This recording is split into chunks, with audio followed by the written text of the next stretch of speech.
alô, vai tudo bem? Bem-vindos ao Café com Crime, o podcast onde você pode ser o aficionado por crimes reais que você é, sem julgamentos. No episódio de hoje eu vou colocar sua mente brilhante de crimiseiro para trabalhar. Eu espero que você tenha exercitado bastante suas habilidades de ligar pontos desconexos com os outros episódios aqui do Café, porque esse daqui vai demandar muito da sua cabeça conspiratória. Já tem umas 10 mil teorias sobre o que aconteceu nesse caso, mas de verdade nenhuma faz sentido pra mim. Não tem nenhum sentido completo, sabe? Que dá pra fechar bonitinho e sair feliz com a sensação de dever cumprido, caso fechado, sabe? É tudo meio esquisito. E eu amo esquisito, né? Bom, então bora nessa, sem mais delongas, vamos falar do crime da Rua Cuba. Como vocês já sabiam, porque tá no título do episódio, não é mesmo?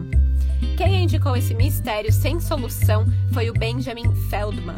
Ele me mandou um inbox lá no Instagram, o @café com crime, dizendo o seguinte: Olá, senhora Café, tudo bom? Tenho uma sugestão de crime, o da Rua Cuba. Vou esperar ansiosamente. Fim!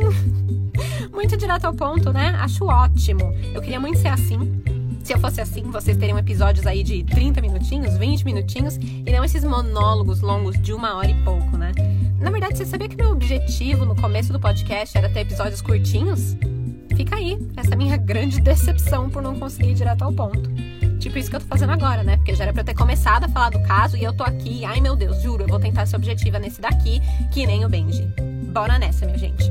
Eu usei algumas fontes pro episódio de hoje, mas a principal delas foi o livro-reportagem O Crime da Rua Cuba, escrito pelo jornalista Percival de Souza.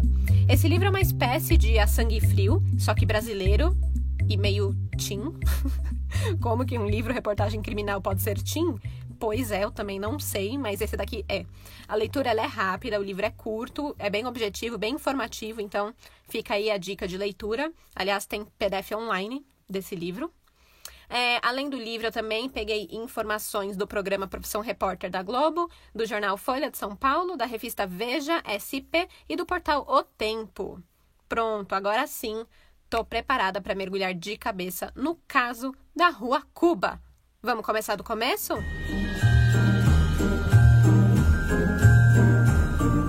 Tudo aconteceu na madrugada do dia 24 de dezembro de 1988. A famosa véspera de Natal, né? Uma rua que antes só gente rica conhecia, acabou ficando conhecida nacionalmente. Rua Cuba, 109, Jardim América, São Paulo. Eu tenho um pouco de dó de quem mora lá hoje, que é uma família totalmente não relacionada com os donos anteriores da casa. Acontece que a casa ela foi vendida, né, depois do crime, e foi até reformada no seu exterior para talvez tentar se desassociar um pouco do que aconteceu ali, porque a fachada da casa apareceu em todos os jornais da época. Mas isso não impede que jornalistas e curiosos toquem a campainha e tirem fotos ali na fachada até hoje. Deve incomodar pra caramba quem mora lá. Além do incômodo, você sempre vai estar assombrado com o fato de morar numa casa onde um crime misterioso e sem solução aconteceu, né? Deve ser tudo crimiseiro que mora lá pra aceitar isso numa boa. Mas, obviamente, nem sempre foi esse clima tenso lá na Rua Cuba 109. A casa era uma casa alegre antes de 1988. Todo dia, pontualmente, às 7h30 da noite, a família que ali morava se reunia à mesa para jantar. Eles eram em 5, e aí era aquela conversa toda do que tinham feito naquele dia, como que estava na escola, os planos para as férias, enfim. Coisa normal de uma família unida, que se curtia, que estava sempre junto. E na noite do dia 23 de dezembro, uma noitezinha antes do que aconteceu, não foi muito diferente. Foi esse o rolê. Tava caindo uma chuva bem forte naquela noite e o clima, mesmo com a chuva, tava gostosinho. A família Delmanto Bolshabki, que morava ali, né, era uma família muito conhecida, muito respeitada e tinha uma boa posição social. E eles estavam em casa nessa noite fazendo o que famílias fazem perto do Natal, que é embrulhar presentes. Aliás, deixa eu te apresentar para a família, né? Tô aqui falando da família, que família? Bom, a família era formada pelo casal Maria Cecília e Rodolfo. Não, zoeira, gente, não era dupla sertaneja, não. Eu não aguentei. O casal era formado pela professora Maria Cecília Delmanto, de 40 anos de idade, e o advogado Jorge Tufik Bulchabki, de 45 anos. Juntos, eles tinham 3 filhos. O Jorge, que era chamado de Ginho, né, para não confundir com o pai, ele tinha 18 anos. O Marcelo, que tinha 14, e a caçula Graziella, que tinha 10 anos. Quem estava cumprindo a tarefa de Papai Noel era a Maria Cecília e a Graziella. Eu imagino que as empregadas da casa também estavam ajudando, porque elas acabavam dormindo lá quando era plantão delas, né? Então, as 2 empregadas que também estavam na casa era a Maria Lima Bezerra e a Olinda Oliveira. Bom, enquanto as mulheres estavam ali embrulhando presentes, os homens da casa, que era o Marcelo, o Ginho e o Jorge, eles tinham ido visitar uns amigos de Jorge, né, do pai. E foi uma ocasião bem legal, na verdade, porque foi lá que Ginho contou para o pai e para os amigos dele que finalmente tinha passado no vestibular. Uhul! Quem aqui não lembra o sufoco que é se matar de estudar no cursinho, né? Eu não lembro, porque eu fiquei morrendo de preguiça de fazer cursinho, gente. Eu fugi que nem uma louca, mas eu sofro só de pensar, né, no sofrimento que deve ser. E o Ginho não tinha conseguido passar direto na facul, então eu acho que ele queria um curso meio difícil, tipo engenharia, direito, essas coisas. Mas ele tinha que fazer o cursinho, ele tinha que passar numa faculdade boa, porque ele vinha de uma família de prestígio que cobrava muito isso dele. Então, o ano de 1988 inteirinho, ele ficou estudando que nem doido. E ainda, quando ele queria dar uma pausinha para curtir a vida, os pais dele caíam em cima, cobrando sempre mais e mais dele. Por isso, essa noite que ele anunciou que passou na faculdade, foi tipo a festa que a gente vai fazer quando descobrirem a vacina do coronga. Caralho, puta que pariu, caralho! Mas a sensação de festa não durou nem um dia inteirinho. Pam, pam, pam. Olha o suspense. Na manhã seguinte, no dia 24 de dezembro, o Ginho acordou bem cedo, era tipo 7 da manhã, e ele foi para casa da namorada, a Flávia Soares, que tinha 16 anos na época. E sabe o que ele foi fazer lá, a essa hora da madrugada? Convidar ela para dar um passeio e fazer compras, quem sabe no shopping. Tipo, oi? Você jura que você vai acordar alguém no feriado, essa hora, pra ir no shopping passear e o shopping nem tá aberto? Eu expulso na hora da minha casa, hein?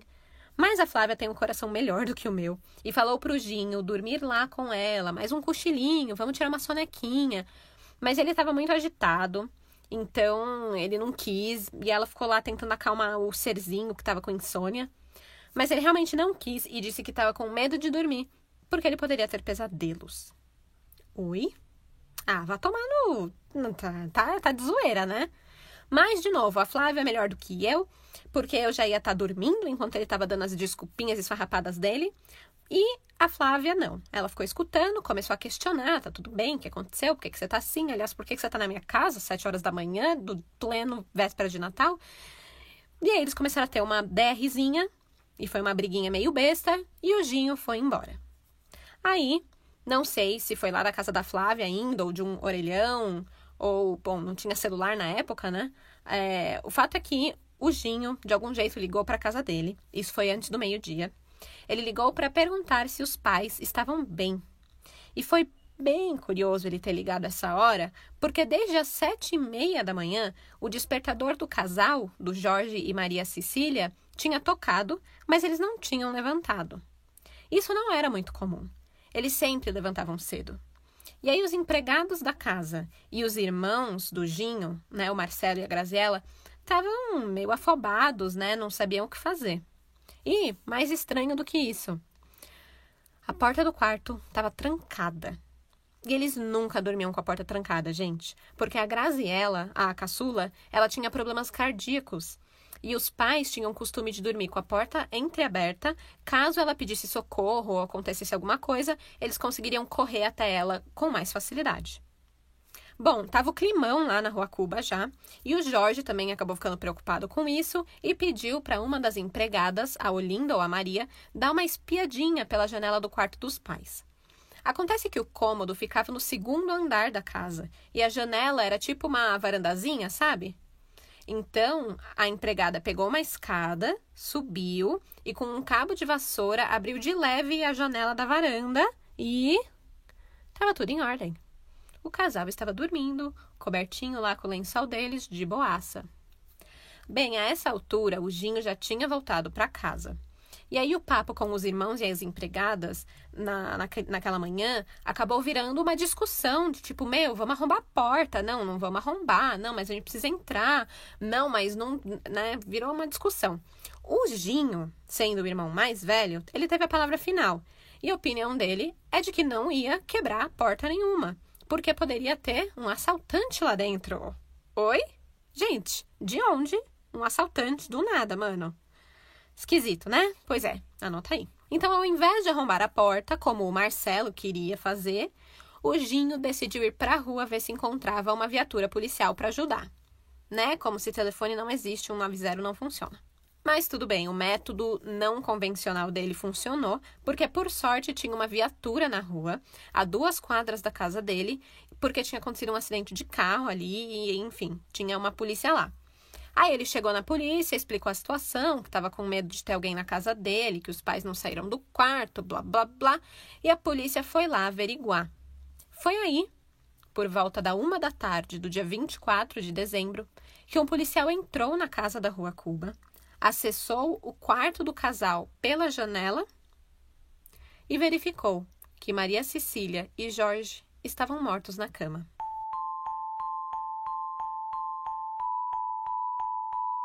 Depois dessa constatação, a polícia chamou reforço.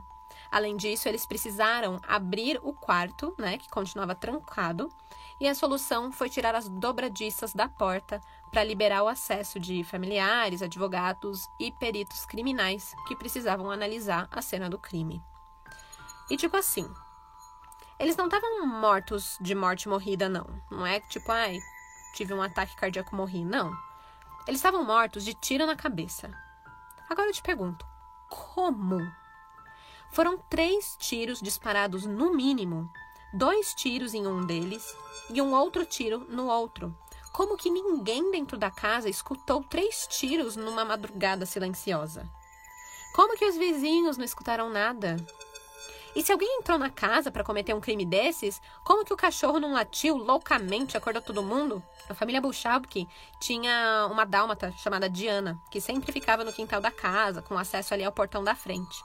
Como que ela não latiu com o intruso, sabe? É muito estranho. Se bem que não é tão estranho, né? Tem cachorro que não late. A minha cachorra mesmo, ela pediria carinho pro bandido, entendeu? É a coisa mais besta, aquela cachorra. Mas eu adorava ela. Enfim, aliás, o cachorro não ouviu nada, mas um vizinho que tinha um viveiro de pássaros conta que os pássaros acordaram sobressaltados de madrugada. Mas tirando esses pássaros, ninguém, nem os vizinhos, ouviram nada.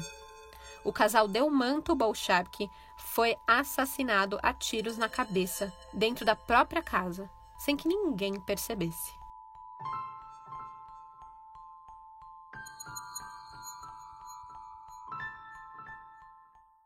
Quem chegou na casa para investigar o caso foi o delegado José Augusto Veloso Sampaio. E é bom falar que o irmão da Maria Cecília, o Roberto Delmanto, também chegou lá para fazer sua própria investigação. Ele era advogado e também delegado, então, óbvio que ia querer participar. Bom, logo de cara, o delegado Sampaio já conseguiu perceber algumas coisas.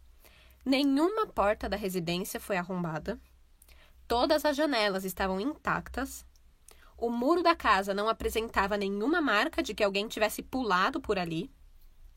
Nada foi roubado, tudo estava em seu lugar. Aliás, se não fosse pelos corpos, aquilo nem pareceria uma cena do crime. Era só um quarto normal, numa casa normal. A arma do crime não se encontrava no local. O casal estava coberto por um lençol na cama, meio que impedindo que quem entrasse no quarto visse o estado em que os corpos estavam. Como se alguém tivesse escondido, Jogou um lençol por cima. A cena do crime foi modificada. Os corpos com certeza foram mexidos depois da morte, meio que ajeitados ali na cama. Os disparos foram certeiros. Não teve nenhuma bala desperdiçada, foi direto na cabeça das vítimas. O que pode indicar, uma execução. Mas, embora tenha características de execução, não foi uma mera execução. O delegado Sampaio logo sacou que foi um crime de ódio. Os peritos informaram que os tiros do revólver, que eram calibre 32, eles tinham sido disparados a uma distância, muito curta, na cara mesmo, assim. Pra você ter noção, do nariz de Jorge Buchalki ao cano da arma, havia apenas 8 centímetros. Bem pertinho. A cabeça de Maria Cecília também levou tiro a queima-roupa. E essa proximidade, essa modificação dos corpos, um lençol cobrindo os corpos, indica que não foi uma execução fria. Tinha sentimento ali. E sentimento bom que não era. Bom, era isso. Essas foram as provas encontradas e disponíveis na cena do crime numa primeira olhada. Tá anotando aí, né? Tá anotando na cabeça? Porque a gente vai começar a teorizar, né? O bagulho vai começar a ficar louco. O passo seguinte era ver o que o corpo dizia. Então, bora pro IML, o Instituto Médico Legal. O importante é lembrar a data que a gente tá bom? 24 de dezembro, dia de festa, feriado, dia de fazer tudo menos trabalhar. É sempre complicado arranjar gente que quer fazer plantão nessas datas comemorativas, né? Ninguém tá muito afim. E isso pode ter contribuído para a negligência que ocorreu quando o corpo dos Buchalki chegaram ao Instituto Médico Legal.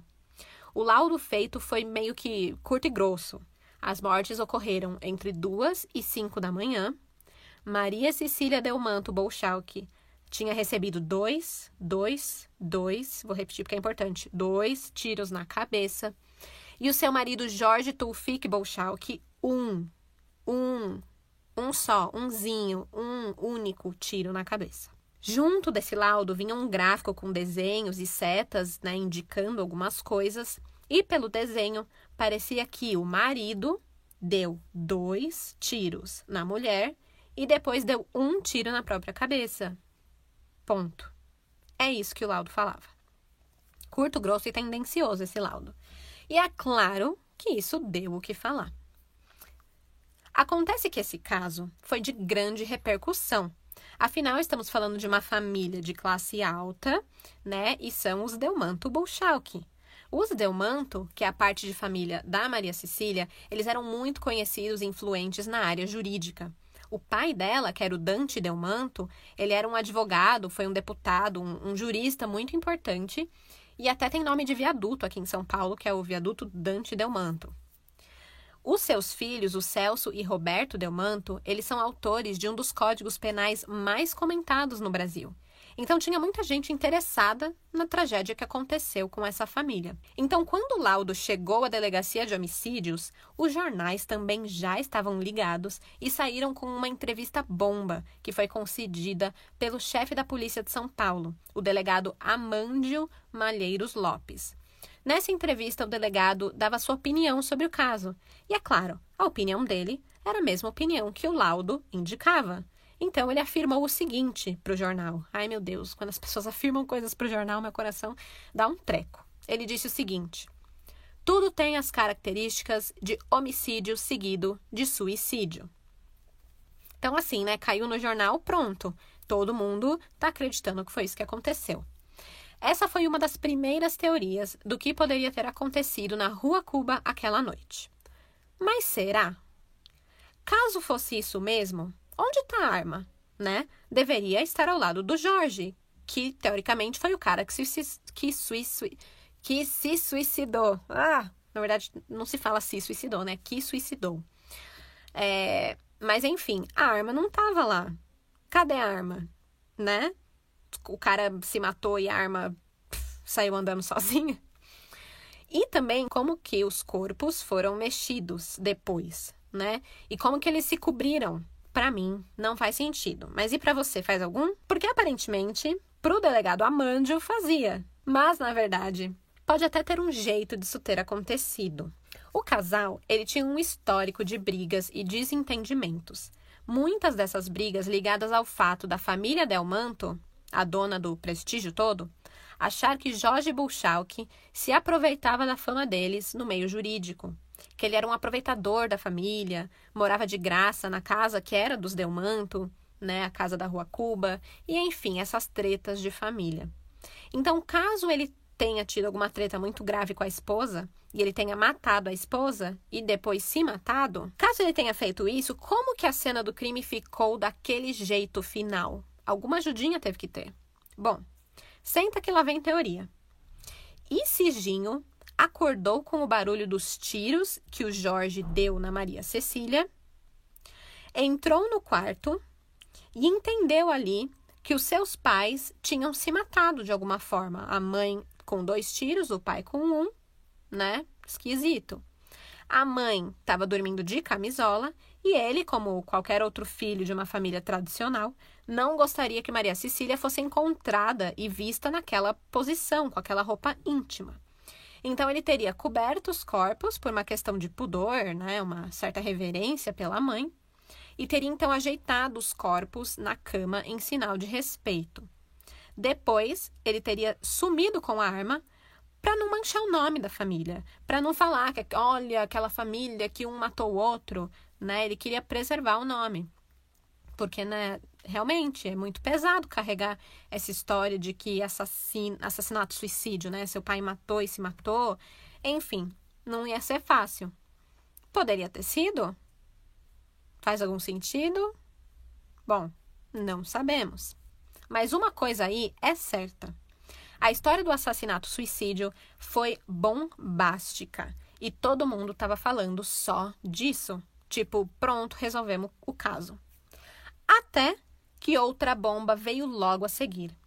O advogado José Carlos Dias, que representava a família Bolchalck, concede uma entrevista a um jornal, onde ele se apresenta como advogado de Jorge Delmanto Bolchalck, o Ginho. Mas advogado por quê? Pra quê? De que Ginho estava sendo acusado para precisar de um advogado? Aí pronto, deu pano pra manga. Daí pra frente, o crime dos Bolchalck passou a ser assunto diário nas rádios, TV, em tudo que é jornal da cidade toda e também do país inteiro. Todos queriam saber quem matou os Bolchalck e por quê. Mas eu já volto para falar sobre o Ginho. Antes, vamos continuar um pouquinho na investigação e na perícia. 2 dias depois do crime, na manhã do dia 26 de dezembro, a polícia vai novamente ao local do crime para tentar achar novas pistas. Mas eles não acharam nada ali. Eles acharam menos coisas ainda. Acontece que o grande carpete do quarto do casal, que tinha muitas manchas de sangue, tinha sido retirado. Reformar a casa. Não quero mais carpete, bota piso de madeira. Bem nessa época. As roupas do casal, o Jorge vestia um pijama escuro e a Maria Cecília uma camisola rosa.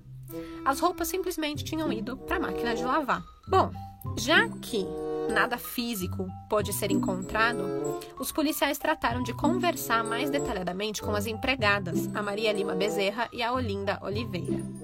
As duas disseram que não tinham ouvido nenhum barulho naquela noite.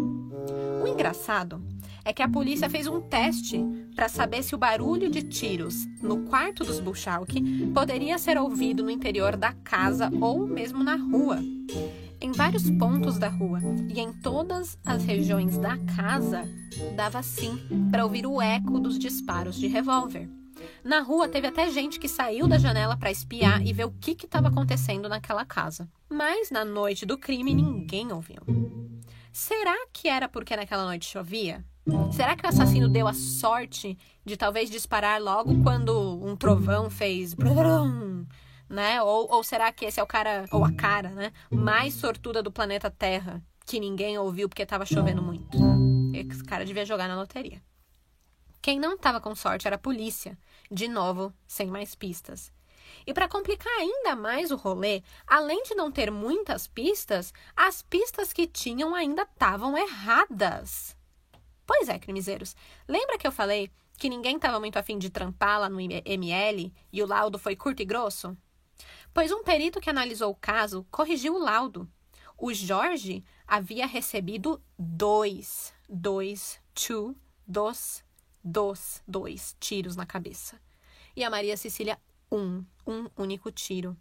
Isso era o contrário do que o primeiro laudo dizia. E, cara, Se esse fosse realmente o caso, se agora a gente está com a informação correta, quer dizer que seria impossível o Jorge ter cometido suicídio. Pois, né, ninguém consegue atirar na cabeça 2 vezes. Bom, essa confusão foi, muito grande. Todos os jornais já estavam noticiando que tinha sido um assassinato, suicídio, que o Jorge matou a esposa e se matou. Então, com essa bololô todo, foi solicitada a exumação dos corpos. E uma curiosidade. Quem foi responsável pelo segundo laudo complementar do casal Bolchalski foi Badan Palhares, médico legista do IML de Campinas e o mesmo homem que tinha ficado famoso depois de descobrir a ossada de Joseph Mengele, o carrasco nazista conhecido como Anjo da Morte, por causa das suas experiências macabras em campos de concentrações durante a Segunda Guerra Mundial. Acho que quem é crimiseiro deve conhecer a história do Mengele. Muito legal, né? Mas voltando. O segundo laudo realmente confirma que Jorge levou 2 tiros e não 1, e Maria Cecília levou 1 tiro e não 2. Então, a primeira teoria de homem mata mulher e depois se mata, meio que vai por água abaixo. E aí, entra uma segunda teoria. Estão preparadinhos? E se Jorge matou Maria Cecília com 1 tiro, e aí Ginho acordou com o barulho da arma, correu para o quarto dos pais e pegou o Jorge no flagra. E aí Ginho matou o pai com 2 tiros como uma espécie de defesa da mãe. Pode ser?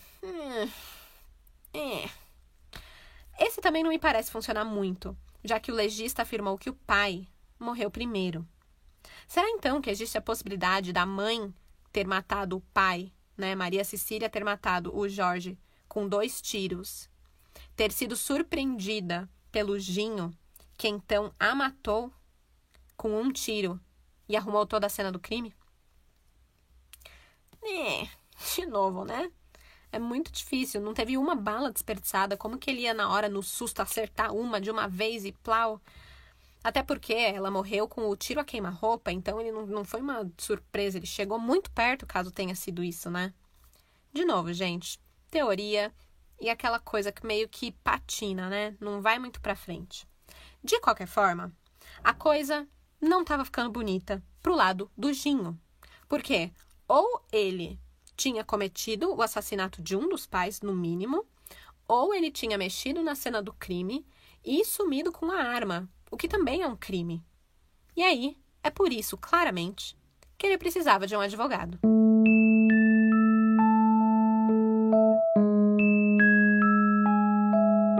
Bom, vamos falar um pouco sobre Ginho. Por onde começar com esse menino? Bom, vamos começar do começo, que é sempre melhor. Lembra lá no início, na noite do dia 23 de dezembro, que Ginho, Marcelo e o pai tinham ido na casa de amigos? E que lá Ginho tinha contado que passou no vestibular e foi a maior festa, uhul? Bem, acontece que depois da morte dos pais, no dia 24 de dezembro, a lista dos aprovados no vestibular saiu. E o nome de Jorge Delmanto Bolchalski não estava nela. Parece uma mentirinha adolescente, inocente, mas tem todo um histórico aqui que não pode ser ignorado. Ginho mentiu porque não aguentava mais a pressão dos pais. Ele mentiu porque ele sabia que seria obrigado a passar mais um ano no cursinho, estudando que nem um camelo. E pior ainda, que provavelmente teria que terminar o seu namoro com Flávia. Era conhecido que a Maria Cecília não aprovava em nada esse namoro. Em boa parte porque Flávia era muito novinha e em boa parte porque ela distraía muito Ginho dos estudos. Ele precisava estudar mais e namorar menos, e isso causava conflito na família. Aliás, um cliente de Jorge Bolchalski, o pai, né, que era advogado, contou uma vez que foi no escritório do advogado e ficou esperando na sala de espera por mais ou menos meia hora. E nessa meia hora, a Maria Cecília ligou 4 vezes para reclamar do Ginho. E na última ligação, o Jorge explodiu emocionalmente, gritou no telefone e teria dito, abre aspas, esse moleque só matando, não tem jeito, fecha aspas. Acontece que Maria Cecília tinha pegado Ginho e Flávia no tcheca-tcheca na bucheca dentro da própria casa. E aquele flagra muito temido de qualquer adolescente safadinho, né? A Maria Cecília fez esse flagra. E a Maria Cecília, gente, era toda rígida, tradicional, uma família super conservadora, e ela não gostou nada do que ela viu ali na cama. E ela deu o maior sermão nos pombinhos e ainda passou vários dias ligando para os pais da Flávia para cobrar que eles dessem uma orientação mais severa para a filha de 16 anos, porque ela tinha hábitos muito liberais. Mano, eita sogrinha, hein? Conflito de geração. Esse não era o único problema entre Ginho e seus pais. O garoto não aceitava que era um homem de 18 anos e precisava voltar para casa todo dia às 11 da noite. Ele não aceitava que ele não tinha carro próprio, que ele era obrigado a estudar com muito afinco, que ele não tinha independência financeira dos pais e muito menos pelo fato de que o seu futuro dependia muito de um resultado de vestibular. E um resultado aquele ano. E aí, claro, né? Ele se comparava muito com a Flávia, porque ela era o inverso dele. Mesmo sendo menor de idade, ela dirigia, ela tinha carro, ninguém da família ficava de marcação em cima dela, e os pais eram mega liberais. O Ginho achava tudo isso a maior injustiça e era mega revoltado por causa disso. E claro, né? Não é por isso que você vai provar que alguém matou alguém, ainda mais os próprios pais. Mas, assim, sem sombra de dúvida, ele estava numa fase muito complicada em casa. Alguns depoimentos da família, de empregados e tudo mais, afirmam que as brigas entre Ginho, Jorge e Maria Cecília chegavam a ser agressivas. Um relato conta que ele chegou a jogar uma prancha de surf no pai. Mano, uma prancha de surf no meio da briga, uma pranchada na cara. Meu Deus. Esse é um dos motivos que eu morro de medo de aprender a surfar. Vai que eu caio e aí a onda joga prancha na minha cara e quebra meu dente. Meu Deus, meu maior medo é quebrar o dente. Já tiveram esses pesadelos que você acorda achando que os dentes tá tudo mole, assim, caindo da boca? É o meu pesadelo mais recorrente. Levar uma pranchada na cara, pelo amor de Deus. Mancada, hein, Ginho? Mas, de novo, mesmo com essas coisas meio agressivas, nada disso implica que o moço matou ninguém. Porém, crimezeiros, estão preparados para uma listinha de coisas mega estranhas que fez os jornais todos incriminarem o Ginho? Não só os jornais, mas o delegado responsável do caso, o Sampaio Veloso, também começou a ficar com a maior pulga atrás da orelha. Primeira coisa estranha. Na madrugada em que os Buchalque foram mortos, Ginho disse em depoimento que a mãe e a irmã foram dormir primeiro, depois foi o Jorge e Naná, e aí o Ginho ligou para Flávia dizendo que não ia lá dormir na casa dela, conforme eles tinham combinado, porque o seu pai, o Jorge, tinha recebido uma visita fora de hora. O que, né? Não. A gente sabe que não. Depois, ele falou que ficou o resto da madrugada jogando videogame com o Marcelo, até umas 2 da manhã. Aí o irmão foi naná e ele ficou assistindo ao filme do Gordo e Magro pelo canal 13. Logo depois do filme, ele foi dormir. Bom, a polícia foi checar a informação. Mas como, se ele aparentemente estava sozinho depois das 2, sem álibi? Eles foram checar com a emissora de TV. E o canal informou que não passou o filme Gordo e Magro naquela madrugada. Até mesmo porque o horário de passar esse filme era matinal. Quando soube disso, o delegado Sampaio ficou convencido de que pelo menos Ginho estava mentindo. Mas, de novo, isso não quer dizer que ele matou ninguém. Por isso, vamos para a segunda coisa estranha. Sabe aquele revólver calibre 32 que ninguém nunca achou, que não estava na cena do crime? Pois bem, sabe quem tinha um revólver igualzinho? Não era o Ginho. O segurança da guarita da Rua Cuba, o seu Fidelcino, tinha aquele revólver. Mas calma, o segurança não tem nada a ver com isso. Acontece que dias antes do crime, a arma dele sumiu que nem mágica. Puf! Que nem mágica não, porque talvez um rastro foi deixado. O Jorginho tinha chamado o segurança para ajudar ele num concerto na casa. E o segurança foi, mó na boa vontade, e depois disso nunca mais achou a arma. E aí, terceiro ponto que mano, tem coisa errada aqui. É o seguinte. Lembra que o quarto do Jorge e da Maria Cecília estava fechado? Que a polícia até teve que tirar a porta da dobradiça? Pois olha só que estranho. No meio da correria ali da cena do crime, O delegado Sampaio pediu para as empregadas procurarem a chave do quarto. Vamos tentar achar, né, para não precisar arrombar, tirar da dobradiça e tal. Ouvindo esse pedido, adivinha quem tira a chave do bolso? O próprio Ginho. Mas na hora, o fato não foi muito relevante. Até que as peças começaram a se encaixar e o delegado Sampaio pensou: opa, estranho, por que ele estava com a chave? Então, Ginho foi questionado e prestou um depoimento. Quando perguntado a respeito da chave, o bagulho complicou. Porque, né? Se ele tinha a chave, por que sair à rua chamando a polícia para abrir a porta? Então, o Ginho precisou improvisar.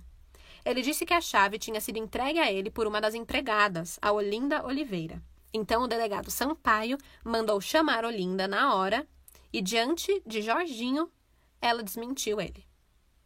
Para tentar se consertar, o Ginho disse que errou o nome da empregada, que na verdade era outra, a Maria Lima Bezerra. Então, claro que o delegado fez a mesma coisa, mandou buscar Maria, que também desmentiu o Ginho.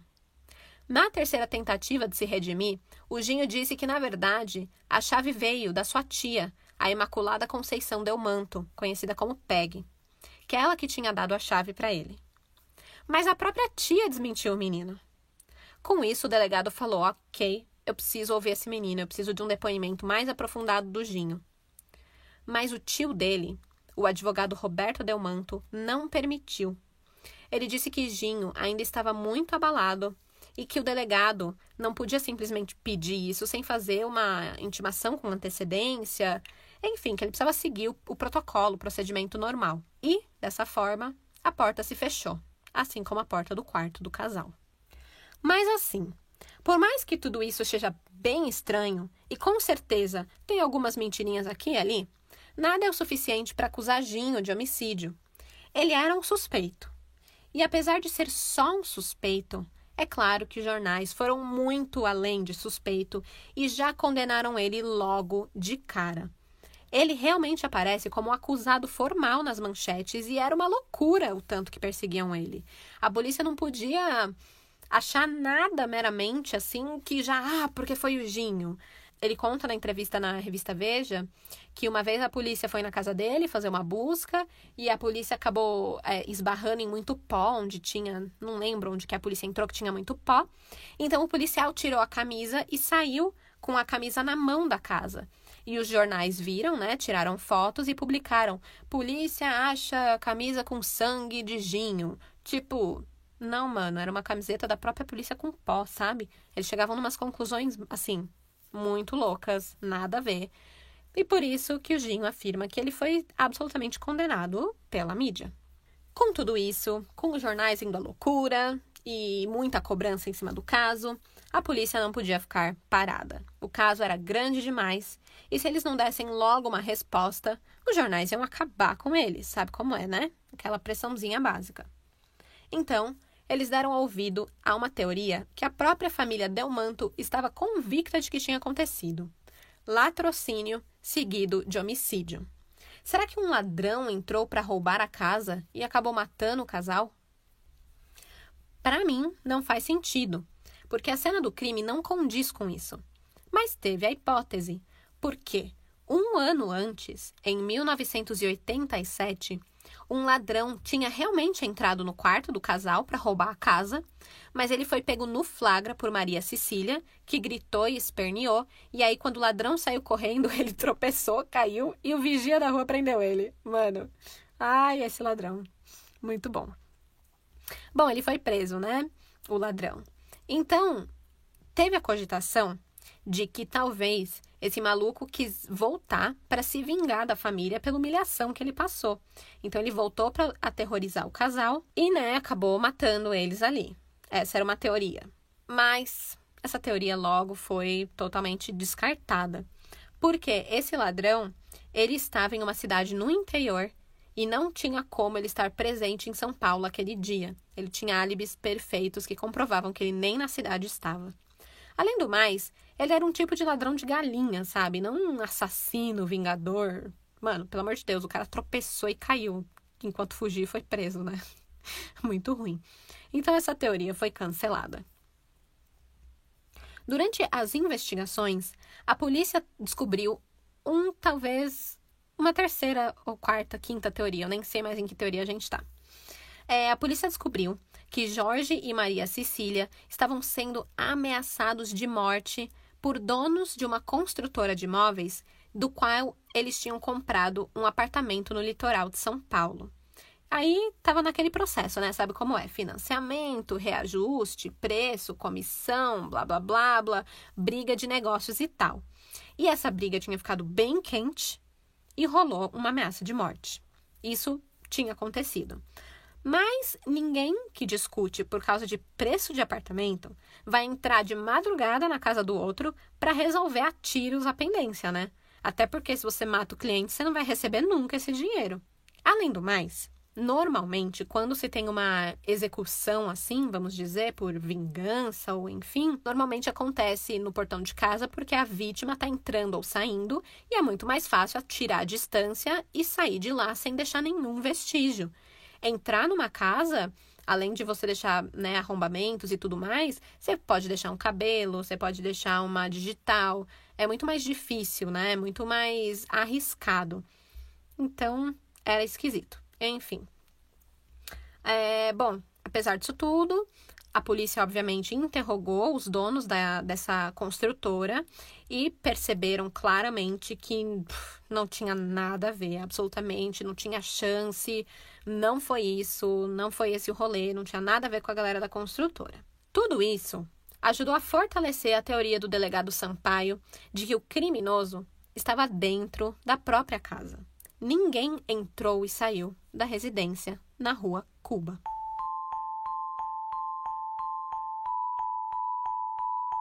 No dia 14 de janeiro, o promotor do caso, o delegado Sampaio Veloso e o pai de Flávia Soares se encontraram para discutir uns detalhezinhos do caso.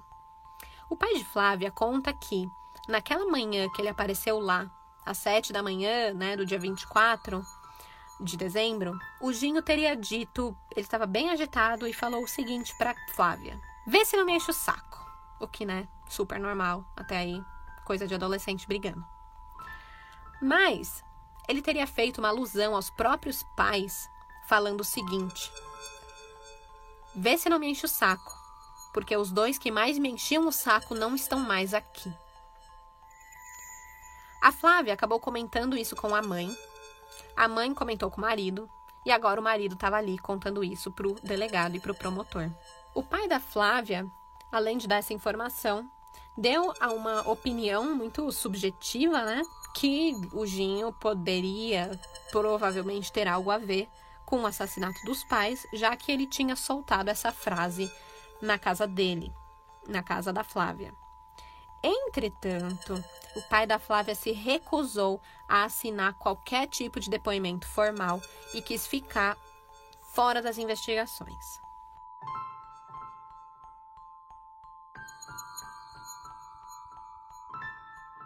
E sabe o que mais preferiu ficar de fora das investigações? A maldita arma do crime. O que sabemos é que era uma calibre 32 e também sabemos que Buchalki, ele tinha uma arma do mesmo calibre dentro de casa. Porém, a polícia revirou a casa inteirinha e não encontraram nenhuma arma. Eles chegaram até a fazer buscas nos bueiros ali do bairro, pensando que talvez quem tivesse cometido o crime poderia ter jogado no bueiro depois de sair da casa, mas nada foi encontrado. Eles buscaram até nos bueiros próximos da casa de Flávia, a namorada do Ginho na época. Mas além de baratas, ratos, o palhaço It e essas coisas lindas de bueiro, nada foi encontrado. Por fim, eles descobriram que um primo de Ginho, que estava internado em uma clínica de reabilitação no interior de São Paulo, teria tentado negociar a venda de uma arma por lá. Mas, mesmo investigando essa vertente, nada, não deu em nada, nada dá em nada nesse caso. É incrível. Um dia a gente vai encontrar ETs em Marte, mas a gente não vai encontrar essa arma. Um dia o apocalipse vai chegar, mas nada dessa arma. Um dia o meu crush sumido vai aparecer no Whats, mas a arma não vai aparecer, gente. Tudo menos a arma. Bom, mas chega de coisas que a gente não sabe e que deixa a gente em dúvida e que são mistérios. Vamos falar de coisa concreta. Os peritos da Unicamp ficaram encarregados de fazer um laudo complementar, né, da perícia, e eles terminaram esse trabalho no início de maio de 1989. E o laudo diz o seguinte: na vistoria de todos os acessos para o interior da casa, não foram encontrados nenhum sinal de violência, não tinha arrombamento nem nada. Então, se alguém entrou, quem entrou tinha livre acesso a essa casa. Porém, é possível sim que uma das portas da casa poderiam não estar trancada. Pode ter sido usado uma chave falsa, ou a própria chave da casa, ou alguém da própria casa poderia ter aberto a porta caso alguém entrou, ou ainda podem ter usado algum objeto similar a uma chave para abrir aquela porta. Aliás, é bom notar que o portão da frente da casa ficava aberto, porque a cachorra, a Diana, né, a dálmata, ela sempre saía para dar um rolê depois da meia-noite, fazer o xixi cocôzinho lá dela, e nesse horário, quem colocava ela para dentro era o próprio vigia da rua. E era só o vigia que sabia que o portão ficava entreaberto, né, que ele ficava tipo encostado para o cachorro depois da meia-noite. Número 2. Por mais que alguém tenha entrado na residência, a perícia, o laudo, mostrou que seria impossível andar no escuro dentro do quarto dos Buchalki sem esbarrar nos móveis, exceto se alguém conhecesse muito bem o local. E isso reforça a teoria de que foi alguém que era familiar à casa que entrou no quarto aquela noite. Número 3. Os peritos fizeram um exame de sangue chamado hipóstase e informaram que os corpos de Jorge e Maria Cecília realmente foram mexidos na cama aproximadamente 2 ou 3 horas depois de terem morrido. Então não é assim, pau, deu tiro, morreu, mexe, cobre, vaza da casa, vai embora. Não foi nada rápido. Depois de terem morrido, depois de 2 ou 3 horas, que a cena do crime foi modificada, o que sugere que o assassino, depois do crime, continuou bastante tempo dentro da casa, talvez pensando no que ia fazer, enfim, e em seguida, depois que ele decidiu, alterou a posição dos corpos, botou o lençol e vazou. Segundo os peritos, os corpos dos Buchalki não estavam cobertos pelo lençol quando foram atingidos pelos tiros, ou seja, a cobertura realmente foi feita depois de que a pessoa, né, que cometeu o assassinato posicionou o corpo da forma que queria e aí sim cobriu. E isso elimina aquela história, obviamente, né, a gente já eliminou essa teoria, mas de que o assassinato foi seguido de um suicídio, porque não daria para fazer a cobertura depois. Bom, com todas essas informações, com os depoimentos, com tudo que, né, já tô quase 1 hora aqui falando, com tudo isso, uma acusação foi feita. E pera, antes que eu esqueça, o delegado Sampaio, que estava responsável pelo inquérito, que estava super indo atrás, que já estava com a pulga orelha de que era o Ginho, responsável do crime, que estava indo nessa direção de acusar ele e tudo mais, ele acabou sendo afastado do caso, depois de muita pressão da família, dos colegas de trabalho, dos Buchalki, dos Delmanto. Estava tendo muita cobrança para ele não seguir o caminho de investigação que ele seguia, e ele foi afastado. Mas, enfim, vamos à acusação. Jorge Delmanto Buchalki, o filho primogênito, aos 18 anos, foi acusado formalmente pelo Ministério Público de São Paulo de ser o autor do crime da Rua Cuba. Entretanto, ele não chegou a ser preso ou julgado, pois não tinham provas suficientes. E aí, em 1989, o caso foi arquivado. Isso é tudo bem, pessoal. Mas calma, não terminou. Basicamente, 10 anos depois, em 1998, uma nova pista aparece, vem à tona e é tipo, meu Deus, será que agora vai? Será que agora vai? O que acontece? A empregada doméstica Olinda Oliveira da Silva, em um depoimento colhido pelos promotores e pelos delegados em 1998, contou que, na véspera do assassinato, ou seja, na noite do dia 23 de dezembro de 1989, Ginho discutiu com a mãe por conta do seu namoro com Flávia Soares. De acordo com a empregada, o bate-boca terminou quando a Maria Cecília quebrou um taco de sinuca nas costas de Ginho. E aos gritos, ele teria dito que a mãe se arrependeria por ter lhe batido. Essa versão, ela contradiz o depoimento que Olinda deu lá em 1988, 10 anos antes, porque em 88, ela afirmou que o relacionamento da família era muito harmonioso.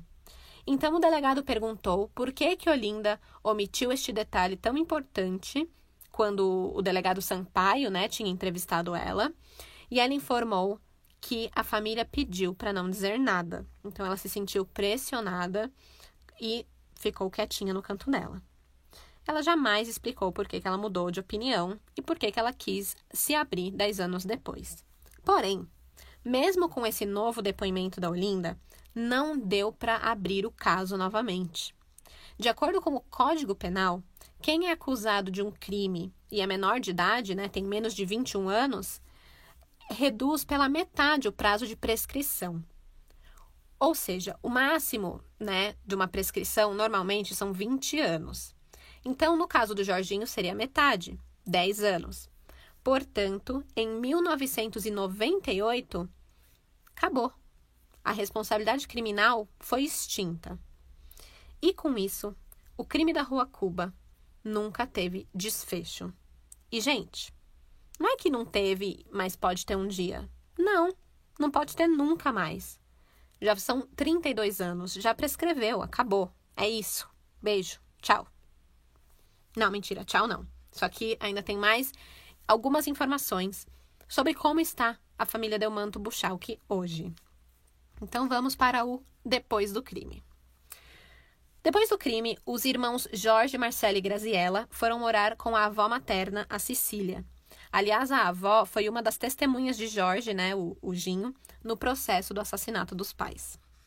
Um ano depois da morte dos pais, o Ginho se mudou para Ribeirão Preto para cursar Direito em uma faculdade particular, da qual ele foi expulso apenas 2 semanas antes da formatura. Então, ele estava para graduar quando ele foi expulso. Por que ele foi expulso?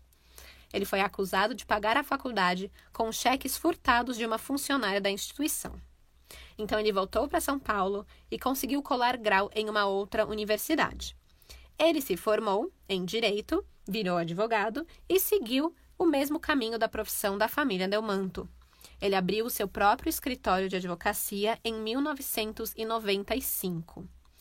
Ele defendeu 5 réus acusados de homicídios e absolveu todos. E ele fala que uma grande parte dele ter esse dom, digamos assim, é porque ele já foi acusado de algo que ele não fez. Então, ele sabe muito bem a posição que os clientes dele estão. Hoje, entre os seus clientes, estão 5 réus da Operação Lava Jato. Os 2 irmãos do Ginho, eles também são advogados e eles também trabalham no escritório de Ginho. Na época do crime, os irmãos dele eram novos, tinham 14 e 10 anos. E uma das coisas que o Ginho fala, ele falou numa entrevista para a revista Veja, foi o seguinte: vocês acham que eles estariam aqui comigo hoje, porque eles trabalham com ele, se eu tivesse matado o pai deles? Isso é um ponto, Não dá pra negar. Eu jamais perdoaria se meus irmãos fizessem uma loucura dessas. Não, jamais, sai de perto de mim. Então, é algo a se pensar. Bom, Jorge afirma que ele sabe quem matou seus pais. Pois é, não é? Gente, me conta, quero saber. O Ginho e os irmãos, eles têm 3 teorias sobre o que pode ter acontecido na Rua Cuba aquele dia. Olha só, até a família tem teoria, Também não deve sair da cabeça isso. 2 teorias são de casos concretos em que o pai contrariou o interesse de outras pessoas. Afinal, ele era advogado, pode estar trabalhando num caso complicado, vai saber, A terceira suspeita é de que realmente aconteceu um assalto comum ali na casa deles. Porém, O Ginho, ele não quer apontar o dedo pra ninguém, porque ele sabe o que é ser acusado injustamente e ele não quer fazer o mesmo com os outros. Como ele falou, abre aspas, a polícia e os jornais distorciam a minha imagem. Senti a vontade de armar uma banca na Praça da Sé e contar a verdade. Ei, tá todo mundo louco. Fecha aspas. Não deve ter sido nada fácil. Mas, de qualquer forma, mesmo ele sabendo quem foi, quem não foi, podendo apontar o dedo ou não podendo apontar o dedo, não adianta mais investigar. Mesmo se alguém confessasse ao crime da Rua Cuba hoje, nada ia acontecer, porque o caso já prescreveu. Esse é um crime que vai ficar sem punição, como o próprio desembargador Lineu Sobrinho falou para o Profissão Repórter. Gente, sério, vocês têm que ver a entrevista. O repórter pergunta para o Lineu, não se sabe quem cometeu o crime? E aí o desembargador olha para baixo, olha para um lado, e ele responde bem baixinho assim, não se sabe. E aí ele olha mega desconfiado pra câmera. Mano, eu fiquei, eita porra. Eu queria muito poder ler a coisa corporal das pessoas, sabe? Pra saber. Queria que o moço do Metaforando olhasse esse vídeo e me falasse o que quer dizer aquela olhada. Porque eu, com toda a minha leiguice, achei mega suspeito. Mas até eu acho tudo suspeito, né? Crimiseira. Mas, enfim, será que sabem? Será que alguém sabe? Tem muitas teorias de que o caso poderia ter sido resolvido. Mas pela influência, o dinheiro, o poder da família, enfim, tudo isso, acabou não rolando, não indo pra frente. E era muita pressão, muitas opiniões divergentes ali. Eu não sei de nada. A única coisa que eu sei é que o Sócrates tinha razão. Só sei que nada sei. Esse é um daqueles casos que eu vou passar o resto do dia olhando pra parede, tentando entender o que aconteceu, o que tá faltando, cadê a chave, não a chave do quarto, mas cadê a peça-chave desse rolê todo pra descobrir o que aconteceu, né? Mas também não adiantaria muita coisa descobrir. Enfim, são muitos pontos desconexos. É um copo cheio para nós crimezeiros e também para o resto do Brasil, né? Não é à toa que é um dos maiores mistérios do país. Então, crimezeiros, vou deixar vocês aí reflexivos e com sua mente de investigador a todo vapor. E vocês já sabem, né? Quinta-feira é dia de postar as fotos desse episódio no Instagram, o @cafécomcrime. E lá a gente pode conversar sobre o que vocês acharam do caso e quais dessas 1000 teorias vocês são mais inclinados a acreditar. Eu também tô no Twitter, no @caféccrime, para teorizar se vocês quiserem mandar coisas por lá. Esse foi o Crime da Rua Cuba. Até a próxima quarta, crimezeiros. E até lá, quem puder, fique em casa. Porque de desgraça, já basta esse podcast. Tchau, tchau!